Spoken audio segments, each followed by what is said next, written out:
Well, good afternoon again. And I don't know if you have questions. I'll have some time if you have questions. That way we get the mind going instead of taking a nap.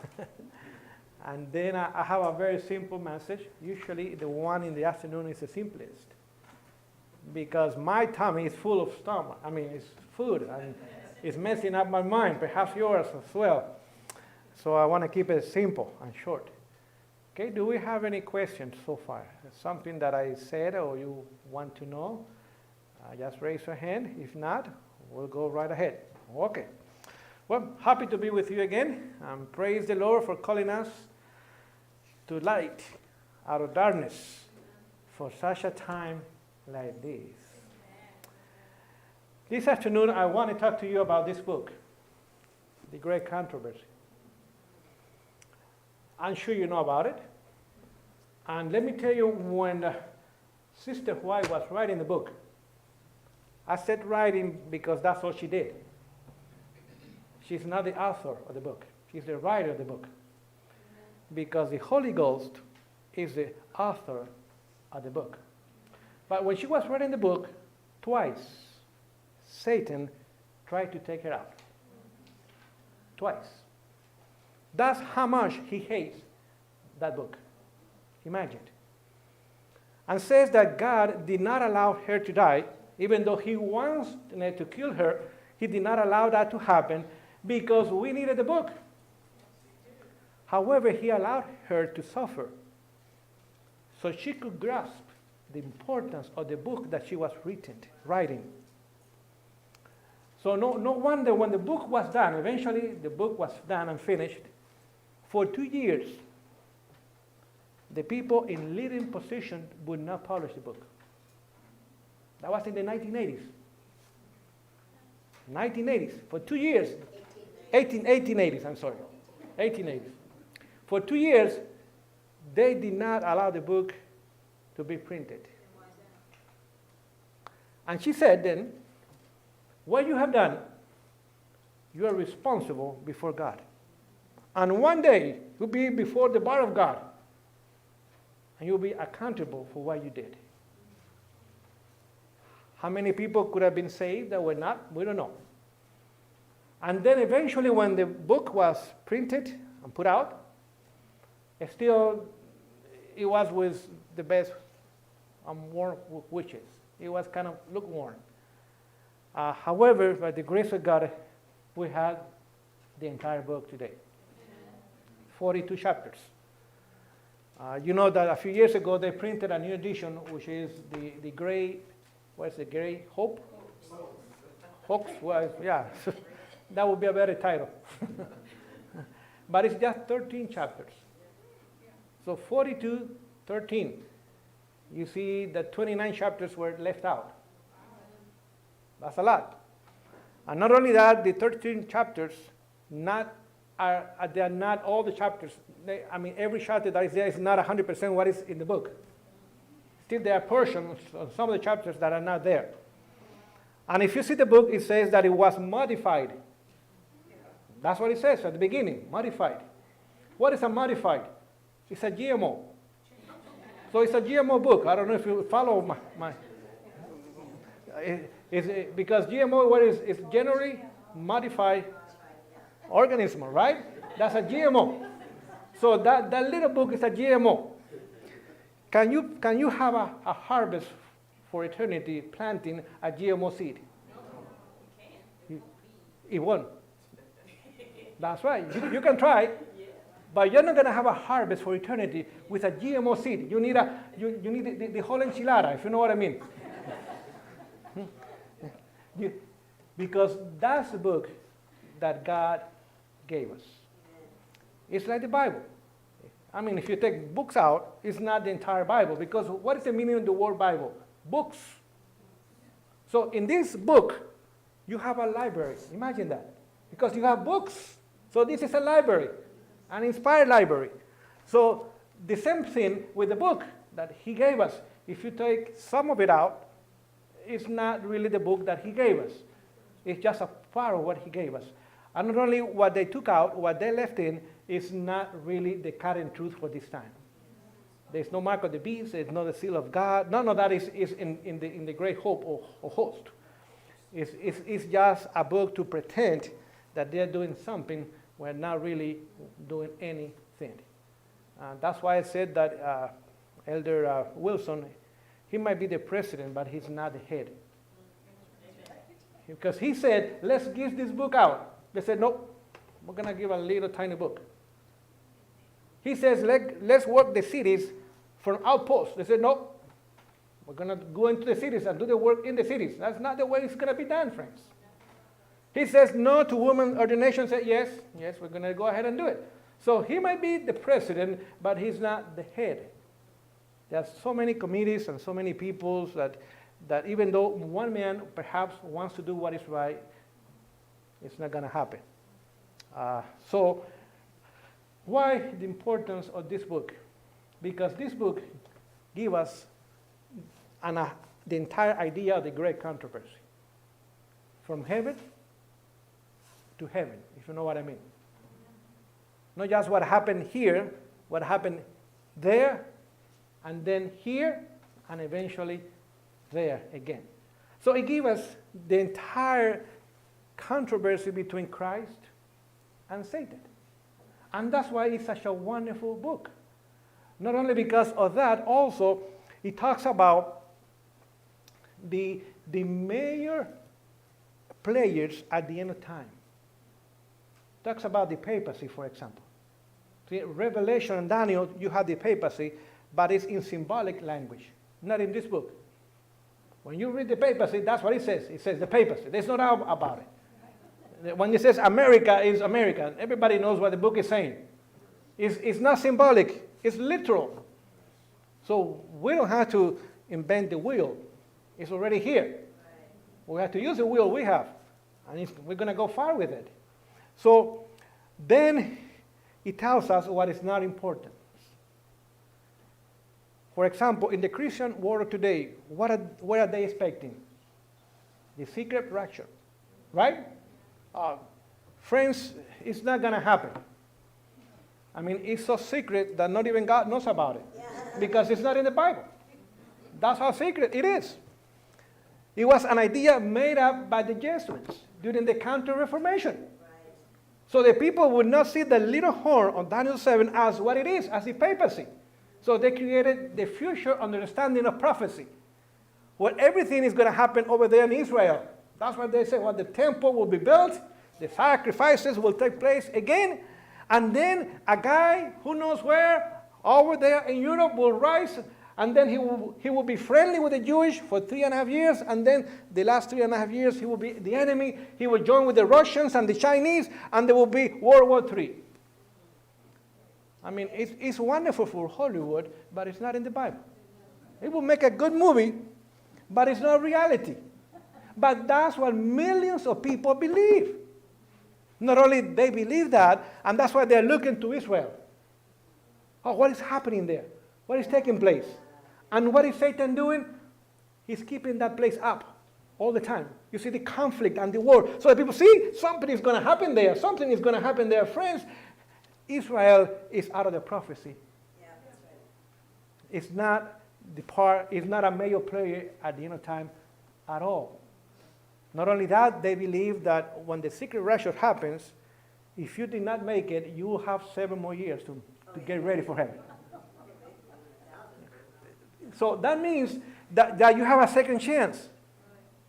Imagine when millions of people will come to the end, and then they will realize that they are lost, and there is not a second chance. That's tragic, friends. That's tragic.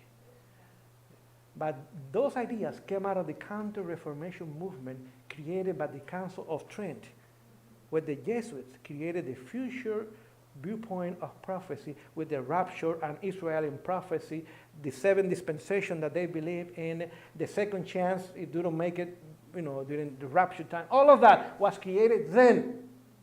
And who believe in that? The evangelicals today. Because the Catholics don't believe that. They believe that to go to heaven you have to die. Then you go to heaven. but they don't believe in the secret rapture, and they don't really expect in Jesus to come a second time either.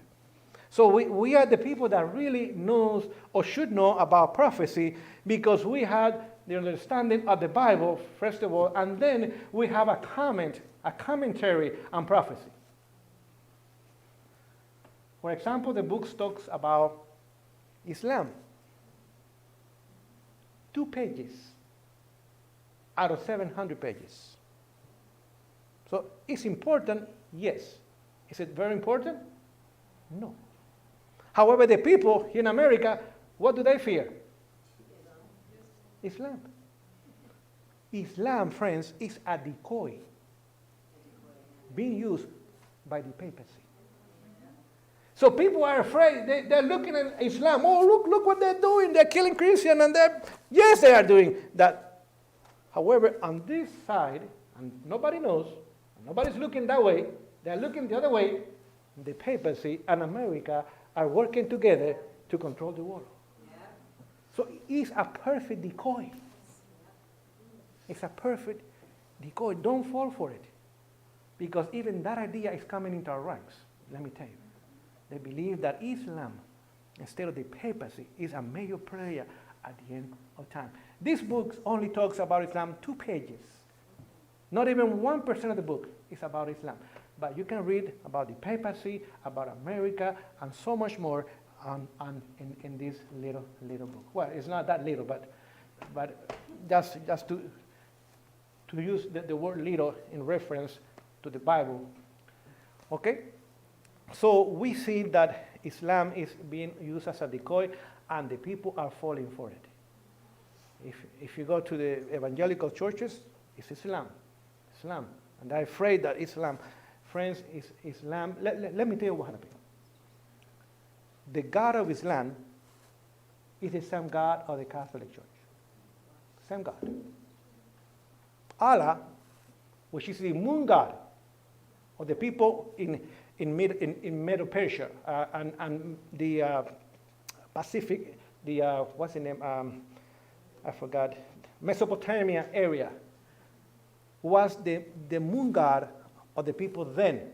When Muhammad was creating the Islamic faith, that was the moon god of his tribe. That's why when you see the flag of an Islamic nation, what do you have in it? The crescent moon. Because it's the god of the moon god. Okay? So, when he was creating his religion in the 6th century,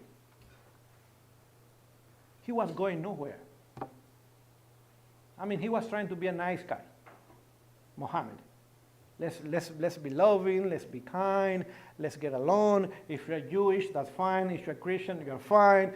But he was going nowhere. Then,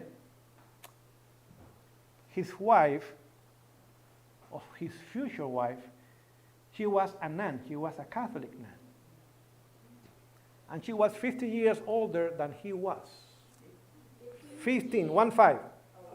15. No, not 50. 15. 15 years older. When they married, she was 40, and he was 25. And she was a nun. She had no plan of getting married. She had dedicated her life to be a Catholic nun. However, she went to see the bishop. Says, Bishop, what more can I do for my church? And he says, are you willing to do something great for the church? Yes. Go and marry Muhammad. So the Catholic Church is there in the formation of the Islamic faith. Not only he married him, she was wealthy, he was not. So all the wealth she dedicated to the new faith, to the Islamic faith. And then he went to Mecca. What happened in Mecca? In Mecca, he became now aggressive and violent. Instead of preaching love and tolerance as before, Now there was only one way, or you become one of us or you die. And that's what is written in the Quran. And you have people saying that the God of the Islamic people and the God of Christianity is the same God. God, please don't fall for it. If you read the Quran, and I have read some of it, it's not the same God at all. At all. It's a different God. What they're trying to do is to deceive us, as they are deceiving the Islamic people as well. They want them to believe that we are just one faith and we have the same God. You have a different opinion and we have a different opinion, but basically we're the same and we're going to go the same way. That's a lie. Okay? Now he says, if you don't become one of us, if you don't convert, you die. There's no other way. And that's how Islam spread throughout Asia, by force. You have to become one of us. If not, you die. And not only by that, but also by saying, for example, to the warriors, to the men fighting for Islam, you can have as many women as you want. And you can rape them. That's fine. You can take the daughters and make them your wives. And 20% of what we get is mine, Muhammad said, and 80% is for you. So there was an interest, a financial interest, in becoming Muslim and so forth. Well, you see that at the beginning, the Catholic was there creating Islam. Why? Because Islam basically wiped out Christianity in the Middle East. In the year 2050, after Christ, the people of what is today Turkey, Syria, Iraq, Iran, for the most part, they were becoming Christians. Real Christians. Bible-believing Christians. And they were not willing to come under the control of the papacy. The papacy tried to conquer them. So what? You have to acknowledge the Bishop of Rome as the head of the church and say, no, we have our Bibles. We don't need him to tell us what to believe or what to do. So they rejected the supremacy of the Bishop of Rome. And Rome says, if you're not going to come under my control, I'm going to wipe you out. I'm going to kill you and get rid of you. And that's why Islam was created by Rome, as a way of getting even with the Christians that were not willing to come under the control of the papacy. And as you see, the Middle East today, for the most part, is what? It's Muslim. You have 5%, 7% Christians.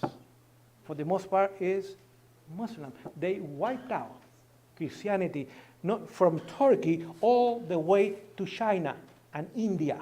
There were Christians already, more Christians there than in Europe. More.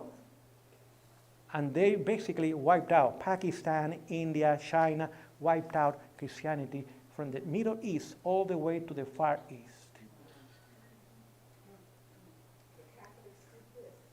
Yeah. No. Talk to me. I like that. If you talk to me, I'm happy with you. Then today, what happened today? Now they're using Islam again to wipe out Christianity in the West. That's why you see today the immigration of Muslims to the West. To the West. And when you see a Muslim person, please don't get mad. They're as human as we are. And we need to work for them, not against them. Don't let the bias come into your mind. Perhaps they are here and we have a job to do. So that's why, as you see, 5 years ago, 4 years ago, there was more than immigration, there was an invasion of Muslims to Europe. Where did they go for the most part? Germany, England. Sweden, Norway, Finland. What do those countries have in common? There you go.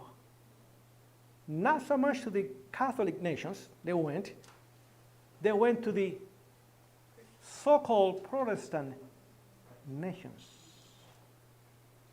Because they are creating conflict between Islam and the Protestant nations of the world. That's why they're coming here to America as well. To create conflict.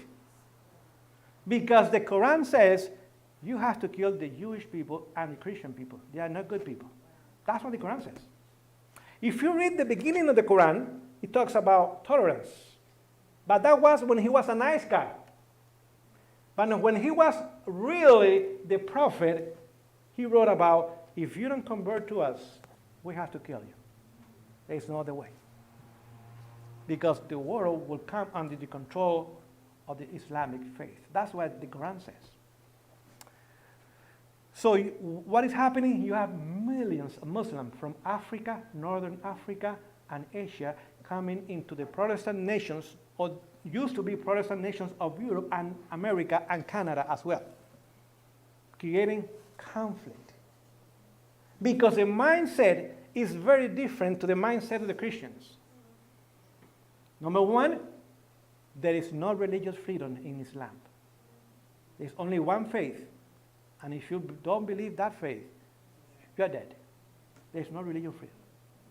So they come into America with that mindset. There's no religious freedom. Religious freedom is not good. It's from the devil. And we need to get rid of it.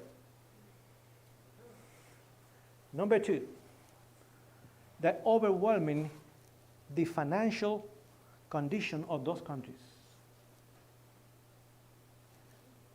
People, and this is what I have here here in America, people that have come from Iraq, Afghanistan, Pakistan, countries that we have been fighting in, they come into the country, 88% of them are on welfare. 88% of them on welfare.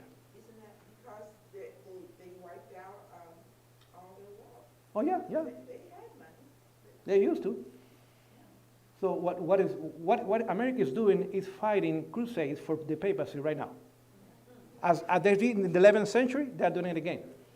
American army is fighting for the papacy right now. When you see them in Somalia, when you see them in Iran, when you see them in Syria, and you name it, they are fighting once again crusades. How did I know? Because President Bush said it. And then he was corrected. Oh, don't say that word. Well, too late, he said it. It's not about freedom, it's about control.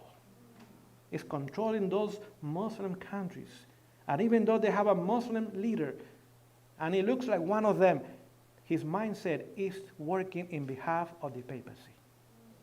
It's working in behalf of the papacy. Now, that's why you have the uprising that you saw in the Middle East, the year 2010, 2011. All of that was orchestrated by the CIA. By the CIA for orchestrated all of that, and paid for by Saudi Arabia. So the CIA created Al-Qaeda because Osama bin Laden, you know that name, I'm sure. He was working for the CIA for many years.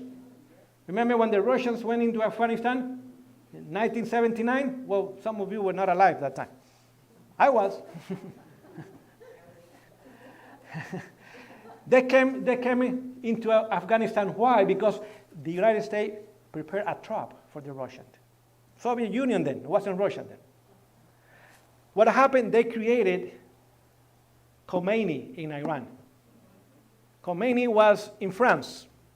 He was the leader of the Islamic faith, and he was in France. And he was in France in a beautiful big house paid by the British, the French, and the Americans.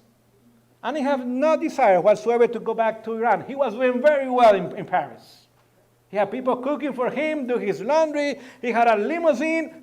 Going back to Iraq, there's nothing there for me. I'm doing very well where I am. Then the CIA said, no, we need you there. We're going to get rid of the Shah. Shah means king in Farsi. He was the king of Persia. We're going to create a revolution in Iran. Why? Because Iran was prospering. Don't forget, Iran is Muslim, but it's not Sunni. It's Shia, which is the liberal side of Islam. The Sunnis are the conservative of Islam, like Saudi Arabia, for example. So by creating chaos in Iran, they created chaos in the Middle East. Until today. That's why you see the president saying, oh, you people in Iran, you get in line. He's pretending, friend. He's following orders from another man that is not even in Washington, D.C. He's far from Washington, D.C. They created the Iranian Revolution. And they destroyed a nation that was prospering. The Shah of Iran, he was Muslim, but he gave freedom to the people. If you want to be a Christian, go ahead and be a Christian. It's like Saddam Hussein in Iraq. He gave money to the Christian to build churches, to build hospitals, to build schools, and he was a Muslim. He says, I'm not going to fight you. If you behave, you're a good citizen, good luck. You know, before the war, there was 1.3 million Christians in Iraq. Today, less than 250,000 Christians. America destroyed Christianity in Iraq. Now the people in Iraq, they want Saddam back. Too late. Too late. I'm not saying he was a nice guy. He was a dictator. But he has no problem with you believing whatever you want to believe. If you want to be a Buddhist, be a good one. Make sure they're a good one. You want to be a Seventh-day Adventist? You know, the country in the Middle East with most Seventh-day Adventists was Iraq. Over 100,000 Seventh-day Adventists. He gave money to build our church and school in Baghdad. Saddam Hussein, a Muslim. A guy that was not the best, but he says, if you want to be a Seventh-day Adventist, no problem with you. Be a Seventh-day Adventist. So they created the Iranian Revolution. What happened then? They made the Russians believe that the revolution in Iran was going to spread into Russia. And the only country between Iran and Russia was Afghanistan. So the Russians trying to prevent an invasion of the Iranian Revolution, which is not good, they were radicals. They invaded Afghanistan, and they fell on a trap. Because now the CIA funded the Taliban, the Al-Qaeda. They created Osama bin Laden. He was paid with tax dollar that you and I paid. Okay? And he was an employee of the CIA for many years. Now the Taliban and Al-Qaeda were fighting the Russians, and eventually they defeated the Russians because they knew the terrain. They knew where to hide and so forth. And eventually the Russians could not continue being in Afghanistan, and they went back to Russia, and that was the end of it. They lost the war, but now something happened that is unbelievable. Now the CIA saw a place where to grow poppy seed.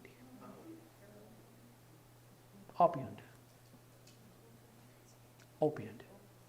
And there in Afghanistan, you have the best fields in the world for poppy seed.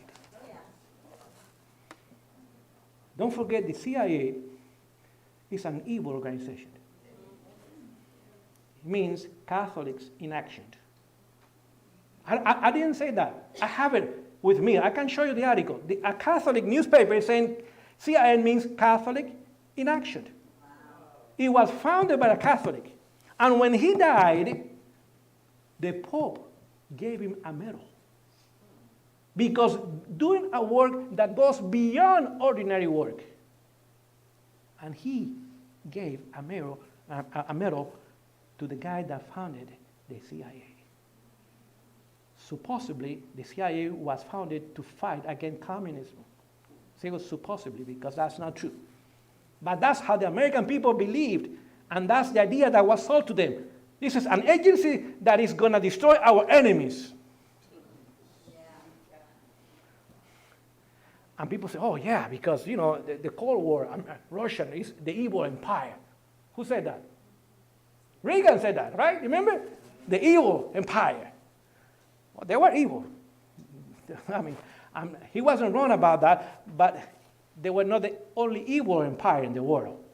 He didn't say the other evil empire. Now the poppy seed. Don't forget, the CIA has a budget.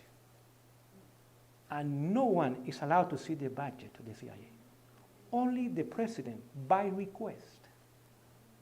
No senator, no member of Congress, no one is allowed to see what money is coming in,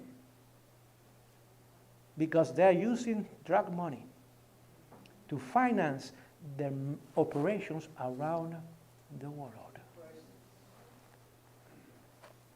Nobody knows how many people are working for the CIA either. I know they give us a number, but that's not the real number. Friends, we are in a country that is becoming more and more evil. Sad to say, because this country was the best country ever. Was, is not, and it will not be. I believe that eventually what Elder John said will happen. When he said, I see a time that is coming where the people of God will wish that they were not in the United States.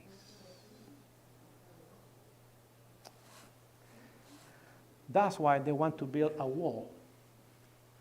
They're saying, oh, we don't want terrorists to come into America. We don't want the illegals to come into America. Friends, every nation that has built walls is to keep their citizens in. So I'm not in favor of illegal immigration either. That's not what I'm saying. What I'm saying that's why the wall has to be built. And by the way, Bush began to build the wall, 500 miles. Then Obama came and he built another 500 miles. And now this president wants to finish the wall. Now they're making a big deal. Oh, we don't want the wall. Well, hold on. You voted for it. Republicans and Democrats before. You voted for it. And now you're making a big deal. And they want to make a big deal. You know why? Because they're creating tension between races, legals and illegals, black and white, Hispanic and so forth. They're creating a mixture. So civil war eventually will take place again.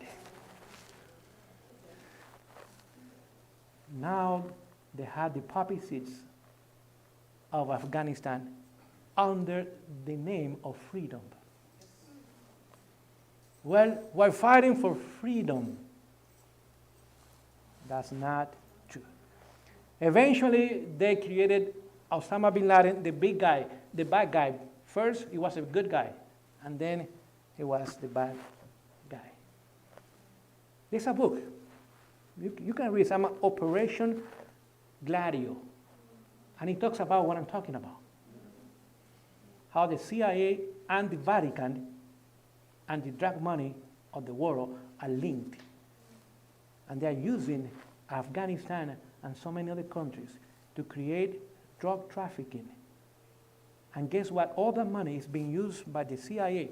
And the drugs are being moved into the United States, especially the big cities. And then you have the Latinos and the blacks dying day after day. And it's created by the own government. Also white folks and also Asian. I mean, I'm not saying, but those two minorities are the number ones that have been destroyed by the use of illegal drugs. And that money, people are dying for it, is being used to continue doing operations that we have no idea of. That's why when the Taliban and the Al-Qaeda were created, then what happened? coming closer to our time. Now it was time to really stir the pot. Then they created ISIS. ISIS. Friends, I had information. It's not from the Review and Herald. It's not Seventh-day Adventist writing. Secular media writing. Says what happened when the war was over in Iraq. Now the U.S. was withdrawing, right? We'll bring our boys home. But the boys came home. Not all of them, because still there are a lot of them there. But they left behind all the weapons. All the weapons. You know, arms, ammo, tanks, artillery, you name it. It was left there. Then the CIA, working with Saudi Arabia, which is a close ally of the United States, trained ISIS and then moved them to Syria, Iraq, and Turkey, and created the chaos that we have seen there. When Gaddafi, I don't know if you remember that name, Gaddafi in Libya, he said, that guy is a bad guy, right, for many years. He wasn't a holy man at all. I mean, he was a dictator. The issue with him was that he said, I don't want the American dollar for my oil. You have to pay me with my own money. 90% of the oil he was selling to Europe. Not so much to America, to Europe, because it's close by. You just, a little bit, you are there. Says, no, I don't want the Europe, because that's fiat money. I don't want the dollar, that's fiat money. I want my own money. Because the money then in Libya was backed for gold. And then they got rid of him. Thank you to Hillary Clinton. She orchestrated all of that. Hillary. She was the Secretary of State. She was the Secretary of State. And there, friends, there are a lot of information there. I don't say you take all your time into looking into this. Take more time into this. It's a lot better. But there's a lot of information there in the media. Have you heard of Julian Assange? Yes. What happened to him? He was a reporter.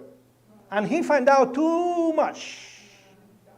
Too much. He was an Australian reporter. And he was over in England. And he was able to get into the emails of a lot of people, not just Hillary's email. I mean, he got a lot of Hillary's email. And he found out that that woman is bisexual, by the way.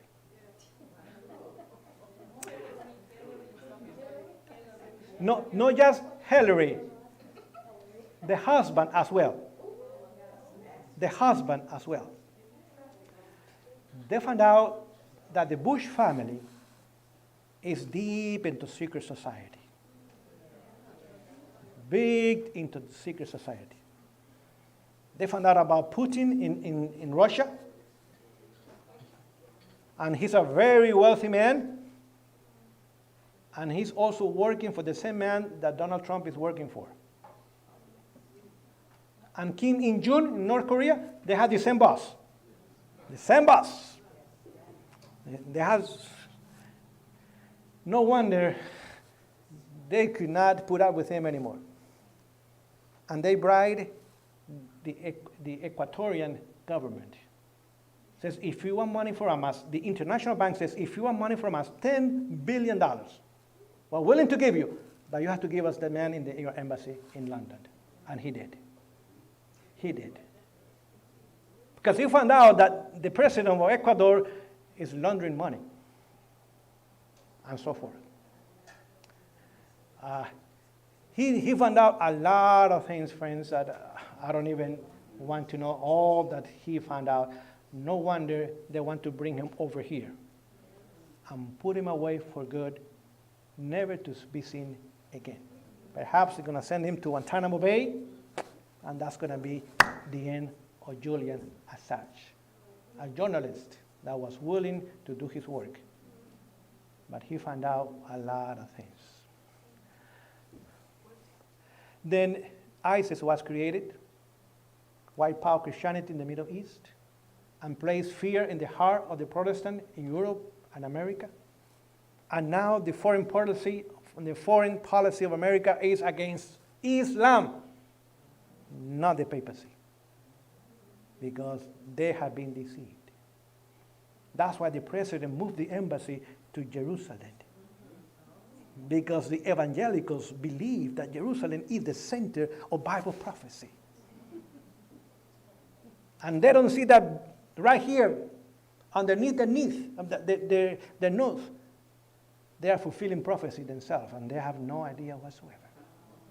No idea whatsoever. See, we are the only people that have the right knowledge about final events. So we need to take the book that God gave us. We don't have to reinvent the wheel. Just use it as it is to finish the work.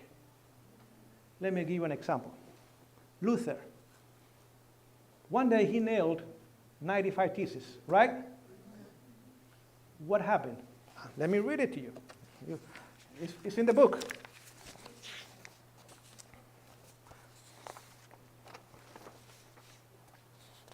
Oh, it's right here. It says the questions which Luther proposed had in a few days, how many days? A few days. Spread throughout all Germany. No computers, no printing presses yet, no internet, no telephone, no television, just word of mouth. In a few days, everybody in Germany knew about the 95 theses because of what he did one day, and he nailed a piece of paper on a door. But listen, in a few weeks, they have sounded throughout Europe. Did you get that? Few days, everybody knew in Germany. Few weeks, everybody knew in Europe. The printing page, if you know what I mean. Colporting. That's what it was. People now could read the 95 theses and say, wow, this is good. Listen, many devoted Romanists who had seen and lamented the terrible iniquity prevailing in the church, but have not known how to arrest his progress, read the proposition with great joy, recognizing in them the voice of God. They felt that the Lord have graciously set his hand to arrest the rapidly swelling tide of corruption that was issuing from the See of Rome.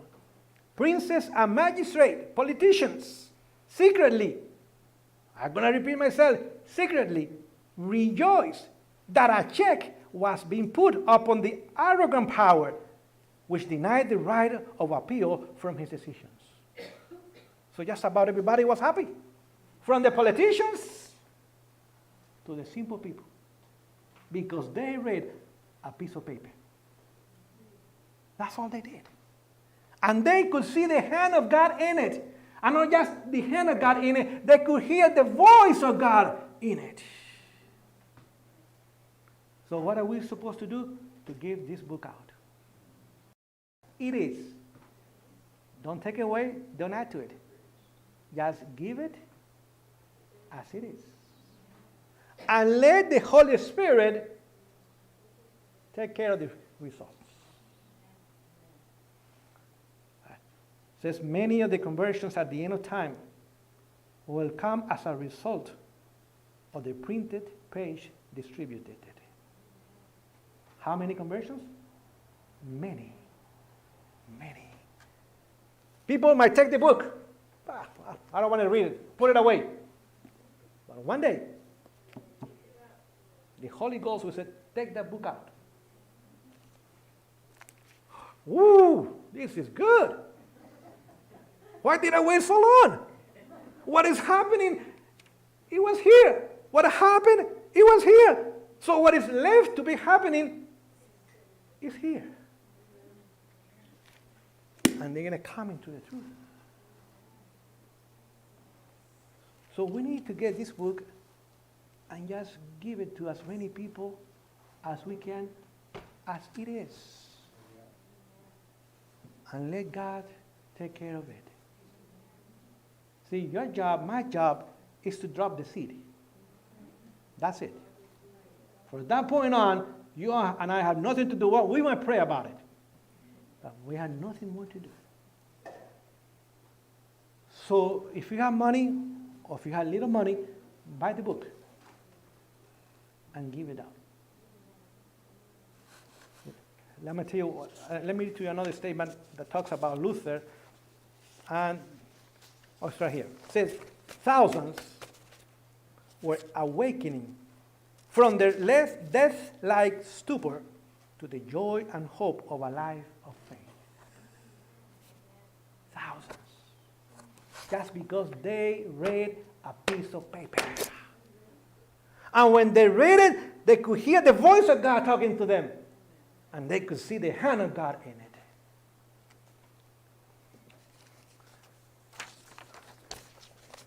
I'm reading from this book. This book is The Great Second Advent Movement, written by Lord Borrow.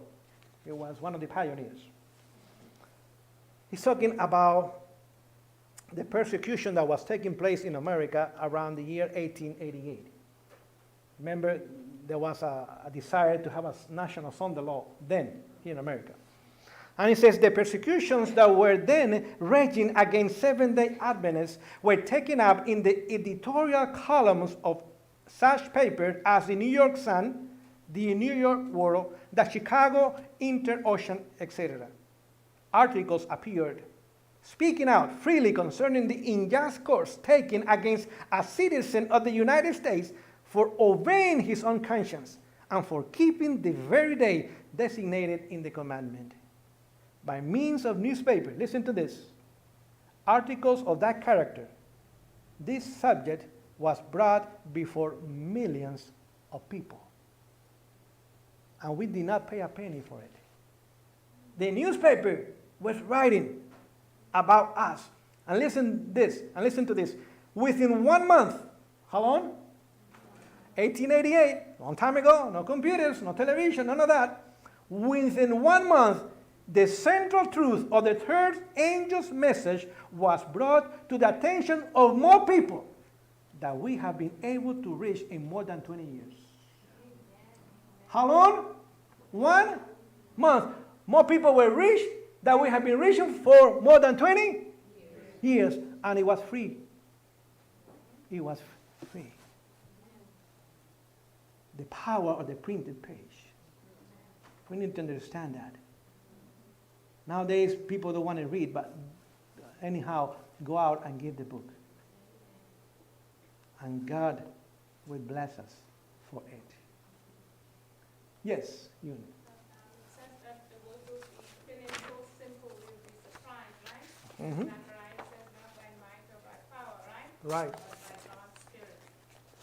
So God has told us how it will be. That's what I want to read to you and then finish. It says, let me tell you that the Lord will work in this last work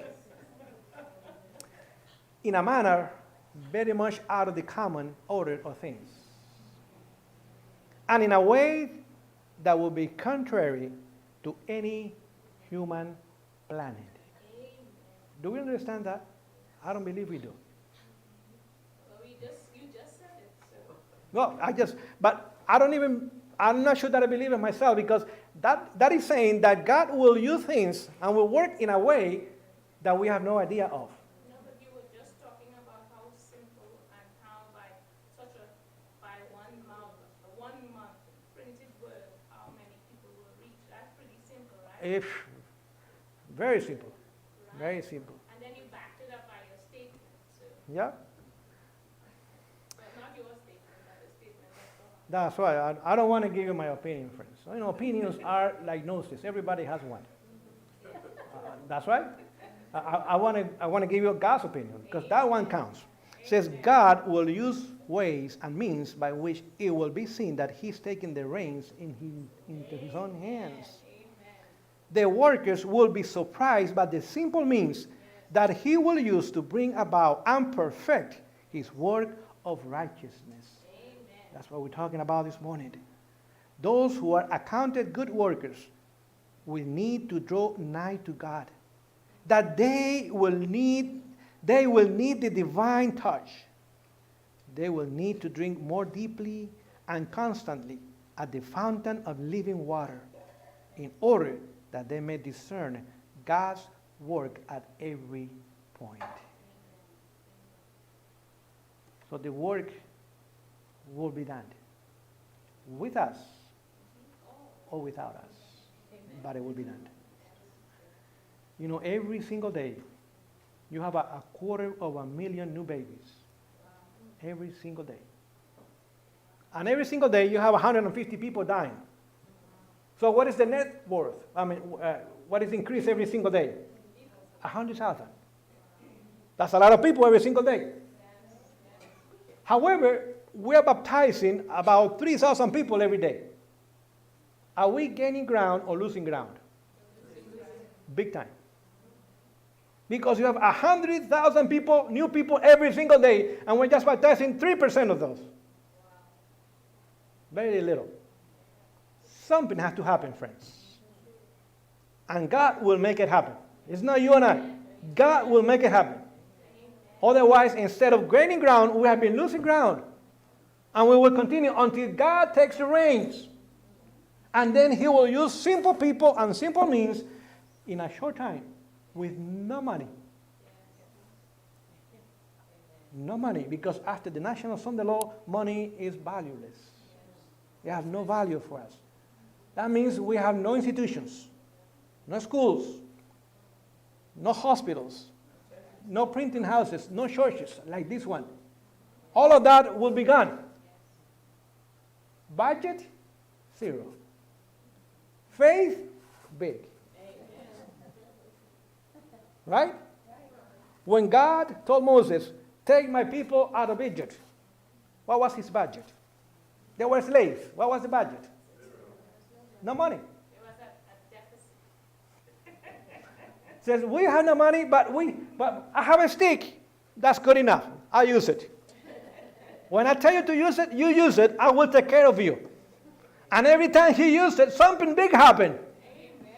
Water, food, the sea parted, you name it. God was providing for his people, and on the other hand, he was bringing judgment on the enemies of his people with just one little stick. And for 40 years, that's a long time, they were in the wilderness. What happened to their clothes? What happened to the shoes? I imagine came from Macy. That's why it was good, right? Right? No? What was it good? The blessing of the Lord. Said not one single one of them were sick. Psalms 105:37 says not a single sick person in 40 years in the wilderness. That's a wonderful health plan, friends. That's the one we need to follow, by the way. God, once again, will do the same for his people at the end of time. And then, through very simple means, God will finish the work. So I want to encourage you not just to read the book, which I hope you do, but then buy it and give it out. Just put it in people's hands. And God will do a wonderful work, because his word doesn't come back void. His word always fulfills the purpose for which it was intended. Blessings to you.